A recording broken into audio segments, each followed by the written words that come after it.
Kenya's candidate for the African Union Commission chairmanship, Raila Odinga, has received a much-needed boost after Guinea-Bissau formally announced its support ahead of the February elections in Addis Ababa, Ethiopia.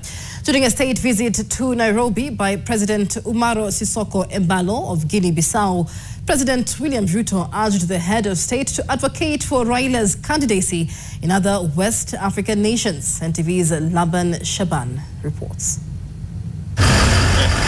My brother.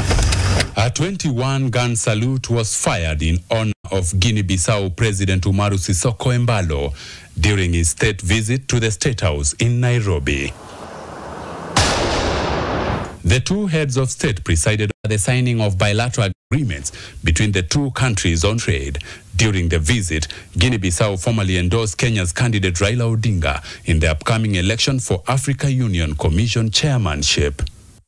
By giving you my assurance and that of the government and people of Kenya of the friendship and partnership between Kenya and your great country, and to thank you most sincerely for supporting Kenya's candidature of the Africa Union Commission, as I informed you earlier last year.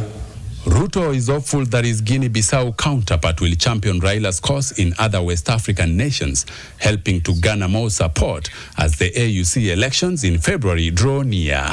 And to, in a very special way, recognize your efforts in not only supporting the Honorable Raila Odinga, but also canvassing support for him in Western Africa. We very sincerely thank you, Mr. President, for that friendship and brotherhood that you have demonstrated. The two heads of state also held talks on expanding Kenya's national carrier network in West Africa to include Guinea-Bissau. You have asked me that we need to have a conversation with Kenya Airways so that we can again expand the route network of Kenya Airways to include Guinea-Bissau.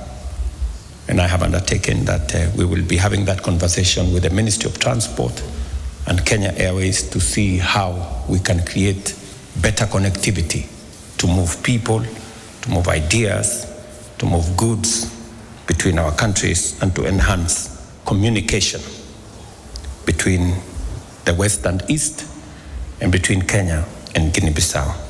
As Kenya collaborates with Guinea-Bissau to promote peace in the region, including in the Democratic Republic of Congo, 2024's Nairobi's tensions with Kinshasa made it difficult for President Felix Tshisekedi to finally accept Kenya's envoy to the DRC, Shema Mahdi, a back-and-forth process that took over a year to materialize.